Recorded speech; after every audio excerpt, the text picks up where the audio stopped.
दोस्तों बिहार में भूमि सर्वे का कार्य पिछले कई सालों से चल रहा है, जिसमें कि कुछ ऐसे भी डिस्ट्रिक्ट है जहां पर यह कार्य तेजी से चल रहा है और कुछ ऐसे भी डिस्ट्रिक्ट है जहां पर यह कार्य अभी तक शुरू भी नहीं हुआ है। तो ऐसे में आज जानेंगे कि इससे कुछ महत्वपूर्ण शब्दावली जैसे कि ब्लूप्रिंट नक्शा क्या होता है, सीएस मैप क्या होता है, आरएस मैप क्या होता है, खतियान क्या होता है, खाता संख्या क्या होता है, खेसरा क्या होता है, तेरिज क्या होता है, नवैयत क्या होता है, किश्तवाड़ क्या होता है, खानापुरी, सरहद, बाटा नंबर, एकल खाता, संयुक्त खाता, जरीब, अधिकार अभिलेख, खैरात, बकास्त, जिरात, टेराजी, नई प्रति, पुरानी प्रति, धनहर फसल, भीड़ फसल, जमींदारी व्यवस्था, इन तमाम 26 प्रकार की जो जानकारी आपको इस वीडियो में देखने को मिलेगा, जिसके लिए आप पूरा वीडियो को देखिएगा, जिससे आप आसानी समझ पाइएगा। आपको कहीं कहीं पे इसका जो इस प्रकार से ब्लूप्रिंट नक्शा कैसे दिखता है, इसका भी जानकारी आपको इस वीडियो में देखने को मिलेंगे, जैसे कि बाटा नंबर क्या होता है, एकल खाता क्या होता है, तो जो भी है जानकारी आपको इस वीडियो में कंप्लीट देखने को मिलेंगे। इससे पहले अगर आपसे एक छोटा सा रिक्वेस्ट करना चाहेंगे, अगर आप हमारे यूट्यूब चैनल पर नए हैं तो चैनल को सब्सक्राइब कर बेल आइकन को भी प्रेस कर लें, ताकि इसी तरह की हेल्पफुल जानकारी हम आपके लिए लाते रहते हैं और आपको सबसे पहले यह जानकारी प्राप्त होते रहे। तो चलिए ले चलते हैं वीडियो की ओर। सबसे पहले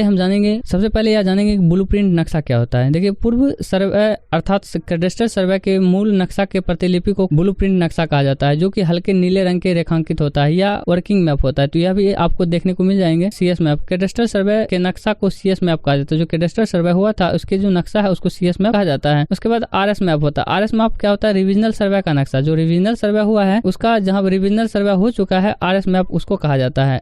उसके बाद बताए खतियान। खतियान सर्वे में दर्ज भूखंडों को ब्यौरा, जिसमें खाता संख्या, खेसरा संख्या, भू धारक का नाम, रकबा, किस्म एवं अन्य विवरण दर्ज हो, उसे खतियान कहा जाता है। उसके बाद खाता संख्या किसे कहते हैं? प्रत्येक रैयत के भूखंड को ब्यौरा सहित समेकित रूप से इंदराज कर एक धारक संख्या यानी होल्डिंग संख्या में दर्शाया जाता है, उसे खाता संख्या कहते हैं। जैसे आप देख भी सकते हैं, खेसरा संख्या प्रत्येक भूखंड प्लॉट की जो खतियान एवं नक्शा के अंत में अंकित रहता है तथा जिसके बारे में संख्या, रकबा, किस्म आदि ब्यौरा खतियान में दर्ज रहता है। सामान्य रूप से कहा जाता है कि खेसरा में अभिप्रेत मानचित्र के अनुसार क्रमानुसार रेखांकित संख्याकृत भूखंडों की दखलखारों, रकबा तथा भूखंड वर्गीकरण दर्शाने वाली सूची होता है खेसरा। उसके बाद आते हैं तेरिज। तेरिज होता है पूर्व में सर्वे या हाल सर्वे में खतियान का संक्षिप्त रूप को कहते हैं। जो उसका संक्षिप्त रूप होता है उसको क्या कहते हैं? तेरिज कहते हैं। इसमें खाताधारी का नाम, कुल खेसरा एवं कुल रकबा आदि का वर्णन रहता है। उसके बाद नवैयत, जमीन का हक और प्रकार, जैसे रैयती, सरे, यमन आदि। जिस प्रकार जैसे रैयती हुआ तो इसी को नवैयत कहा जाता है। किश्तवाड़ होता है सरजमीन पर पाए जाने वाले प्रत्येक भूखंड का नक्शा रकबा के अनुसार बनाना एवं या कृषि के अनुसार भूमि का परिमापन तथा भूखंडीकरण को क्या कहते हैं? किश्तवाड़ कहा जाता है। उसके बाद बात करेंगे खानापुरी। भू सर्वे करने के समय पंजियों में भूखंडों के बारे में विस्तृत ब्यौरा भरने या दर्ज करने की प्रक्रिया को खानापुरी कहते हैं। खानापुरी से अभिप्रेरित है कि खतियान के स्तंभों तथा रैयत का नाम, खेसरा संख्या, दखल इत्यादि का सर्वेक्षण एवं बंदोबस्त कार्यान्वयनों के प्रारंभिक अभिलेख लेखन चरण में भरा जाना है। इसके बाद बात करेंगे सरहद जमीन। किसी ग्राम का सीमांकन रेखा, बाउंड्री लाइन जिसे है ना, उसको क्या कहते हैं? सरहद कहते हैं। उसके बाद आता है बाटा नंबर। बाटा नंबर कहते हैं खानापुरी करते समय किसी भूखंड प्लॉट का नंबर देना छूट जाता है। जैसे कि कोई नंबर दे रहा है, छूट गया, तो उस ग्राम का अंतिम नंबर के ऊपर जिस प्लॉट के नंबर देना छूट जाता है उसे प्लॉट को लिखा जाता है बाटा नंबर। उस प्लॉट को बाटा नंबर। एकल खाता आप बताते हैं। एकल एक ही रैयत के नाम से खाता दर्ज हो, उसे एकल खाता कहते हैं। संयुक्त खाता, एक से अधिक व्यक्तियों के नाम से दर्ज हो, जैसे रैयती जमीन। रैयती खाता 3 प्रकार के होते हैं, एक कब्जाधारी खाता, दूसरा होता है अंशधारी खाता और तीसरा क्या होता है? मिश्रित खाता। उसके बाद बताते हैं जरीब। जमीन का पैमाइश करने के उपयोग होने वाले जंजीर, जो कि 100 करीब होता है, उसे जरीब कहा जाता है। उसके बाद बताते हैं अधिकार अभिलेख। सर्वे में जो अधिकार अभिलेख रिकॉर्ड ऑफ राइट बनाया जाता है उसे खतियान भी कहते हैं। इसमें किस्तकारों का अधिकार प्रदर्शित होता है। उसके बाद बात करेंगे सैरात। जमींदारों के राजस्व संग्रह हेतु